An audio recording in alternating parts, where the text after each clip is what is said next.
ନମସ୍କାର ଜୟ ଜଗନ୍ନାଥ ସାଙ୍ଗମାନେ। ଚାଲନ୍ତୁ ଆଜି ବନେଇବା ଛତୁ ବେସର। ଛତୁ ବେସର ବନେଇବା ପାଇଁ ପ୍ରଥମେ କଡ଼େଇରେ ତେଲ ନେଇ ଛତୁକୁ ଭାଜି ନେବା। ଛତୁ ଭାଜି ସାରିଲା ପରେ ପୁଣି ଆଳୁକୁ ମଧ୍ୟ ଭାଜି ନେବା। କଡ଼େଇରେ କିଛି ତେଲ ନେଇ ଫୁଟଣ ଦେଇ ପିଆଜକୁ ଭଲସେ ଭାଜି ନେବା।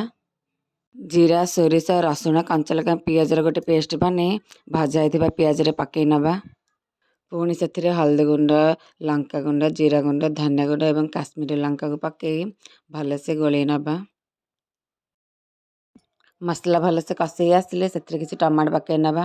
ଟମାଟୋ ଭଲସେ ସିଝି ଆସିଲା ପରେ ସେଥିରେ ଭଜାଥିବା ଆଳୁ ଏବଂ ଛତୁକୁ ପକାଇ ଭଲସେ ଘାଣ୍ଟି ନେବା। ଆଳୁ ଛତୁକୁ ଭଲସେ କଷି ଦେଇ ସେଥିରେ ଆବଶ୍ୟକ ଅନୁସାରେ ପାଣି ଦେଇଦେବେ ଏବଂ ଲୁଣକୁ ପକାଇ ତାକୁ ଘୋଡ଼େଇ ନେବେ। ଛତୁ ଆଳୁ ସିଝି ଆସିଲା ପରେ ତାହିଁରେ କସ୍ତୁରୀ ମେଥି ଏବଂ ଛତୁ ମସଲାକୁ ପକାଇ ଭଲସେ ଘାଣ୍ଟି ନେବେ। ରେଡ଼ି ହେଇଗଲା ଆମ ଛତୁ ତରକାରୀ। ଭିଡ଼ିଓଟି ଭଲ ଲାଗିଥିଲେ ଲାଇକ୍, ସେୟାର, ସବସ୍କ୍ରାଇବ୍ କରିବାକୁ ଜମାରୁ ଭୁଲିବନି। ରହୁଛି, ନମସ୍କାର।